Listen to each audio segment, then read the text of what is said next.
I'm predicting that this is going to be a pretty short episode because I've covered a lot of things that already that kind of accumulate and come to their conclusion in this episode. It's the penultimate of season one.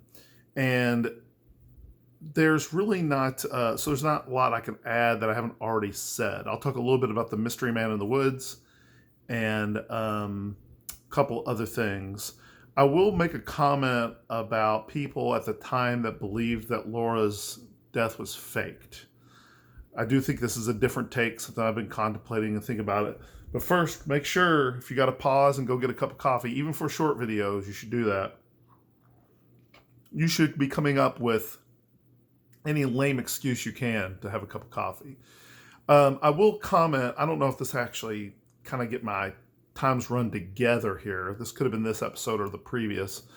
But Agent Cooper said to Sheriff Truman that once a day, every day, give yourself a gift. Don't plan it, just let it happen, whether it's a cat nap in your office or a cup of coffee. I will tell you, I had a job that I hated. I worked long hours. I was young.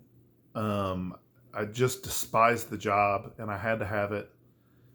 It's no way to live life. And I was watching Twin Peaks every fall. And to be honest with you, I just didn't have the worldview to really work up the courage to even dream of doing something different. And so I took that philosophy and it got me through some tough times. It really did. I just said, you know what? I'm going to do this. I can't make my life any better. So I'm going to take the things that I can make good and maximize them. And it helped. It helped me through some hard times. It wasn't as helpful as coming to know the person of Christ, that's for sure. And I do like to keep a separation between my content that deals with worldview and science, religion, and philosophy from entertainment videos, which I understand absolutely destroys you in the algorithm because if you just don't have a particular thing you talk about. And I think that's not my fault. I think that's, just as a side note, probably marks the end of YouTube being a great, it's not going to ever be as good as it once was because you can't have as much variety. And not only that, it's not good for the creator either. If you have to go in there, I have to become a Twin Peaks channel to make any ground in the algorithm, or I have to become a religious channel, or I don't want to do any of those things in particular. I have diverse interests, and so that's what I want to talk about.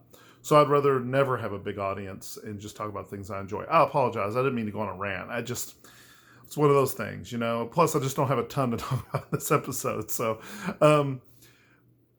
I would say this. I actually think it's some good advice. I think there's every good reason to believe that there's something positive that can happen to you every day that you should look for it. I still believe that to this day. I think it was some really good advice, and I still do it to this day.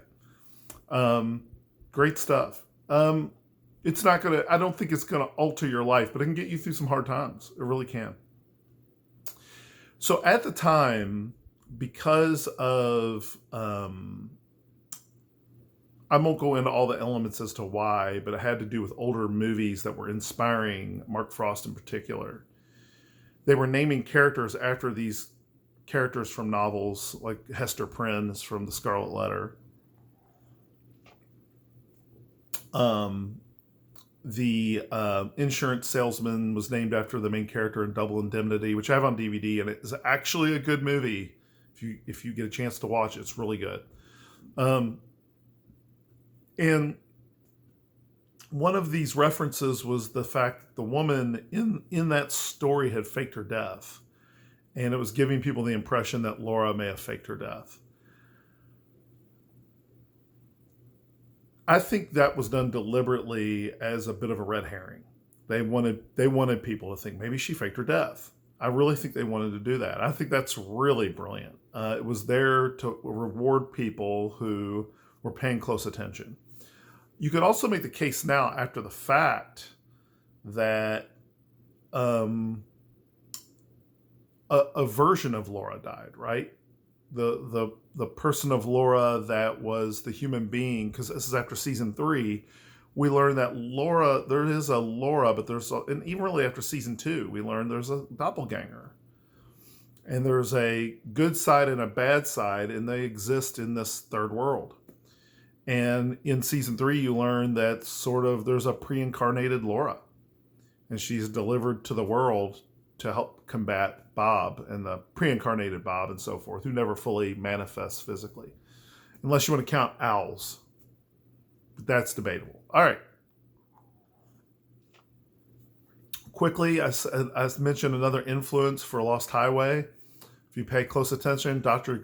Jacoby is in his office, and he's told, he gets a phone call from Laura, right? It's Maddie Ferguson,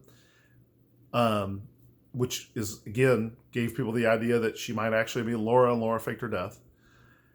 And he goes into his office. I'm sorry, he's told by Maddie, check outside the door or whatever. He goes outside the door, and he finds a manila envelope with a VHS tape in it.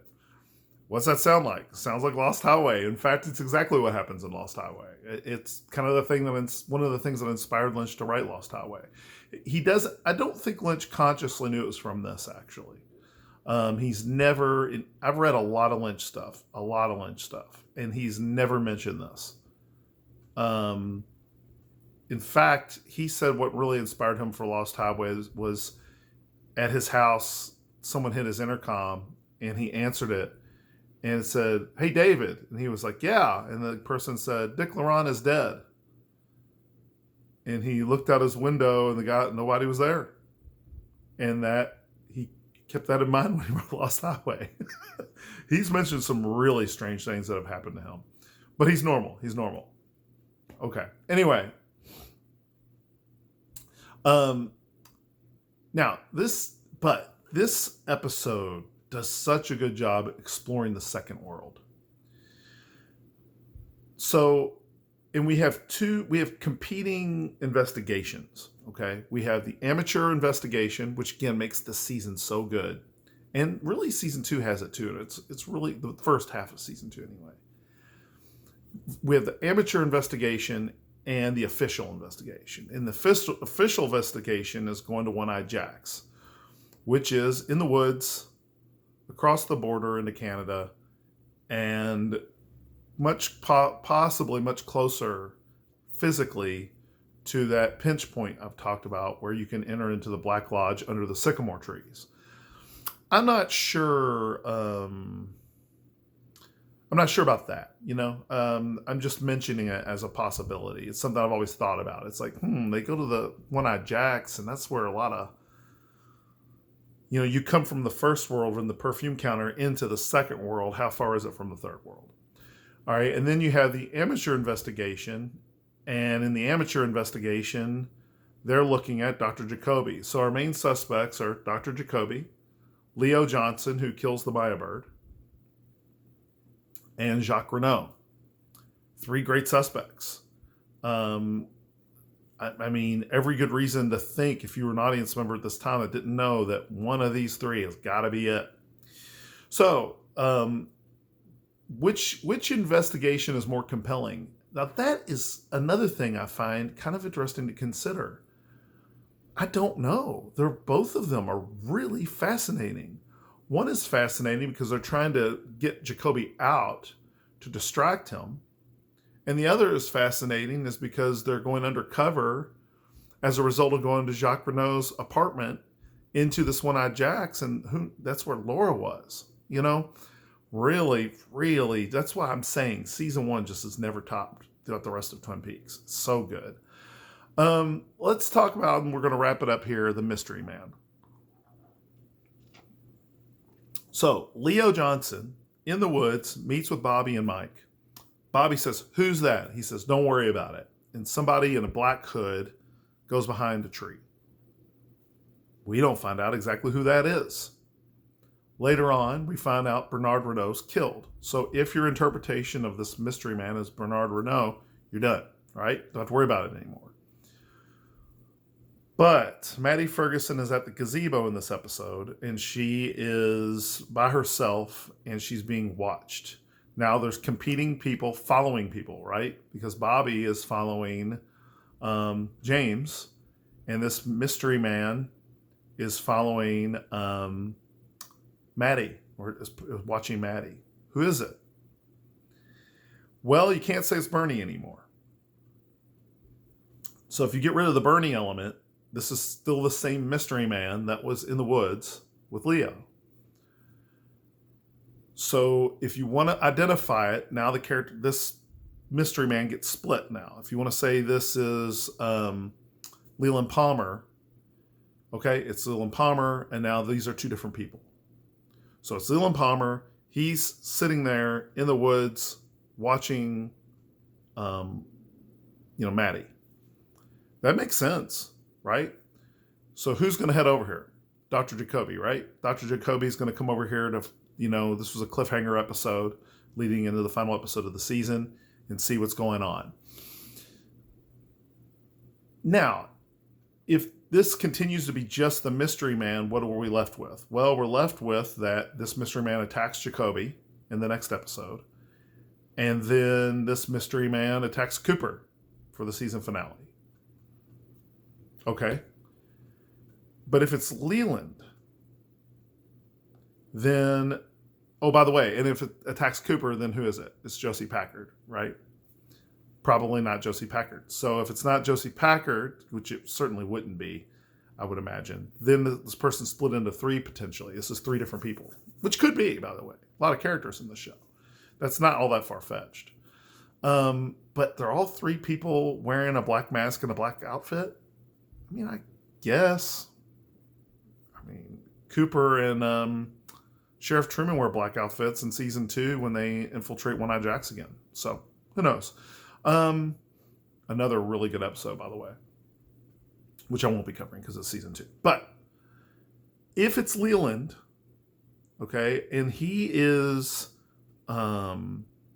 watching this imitation of his daughter, then he attacks Jacoby, right? And then that would mean he later on goes into this very next episode, goes to the sheriff's station, finds out about Jacques Renault, goes to the hospital and kills Jacques Renault. Which also kind of makes sense because then, but then my issue just becomes with this one mystery man being split up so much. Is there any definitive answer? No. My personal opinion from a meta point is it's just a dropped storyline. They didn't know exactly, that happens, nothing wrong with that. It just happens. It's a dropped storyline. It's not even inconsistent. It's just dropped. I think that's what happened. But you just kind of have to pick your poison if you're looking for consistency. All right. Well, that's it. It turned out to be a little longer than I thought. I hope this interests you. If you love Twin Peaks as much as I do, you probably did find it interesting, I hope. And if you haven't watched Twin Peaks, don't let the spoilers keep you from watching. It's good. I've seen it 7,000 times and I'm still loving it. So have a good one.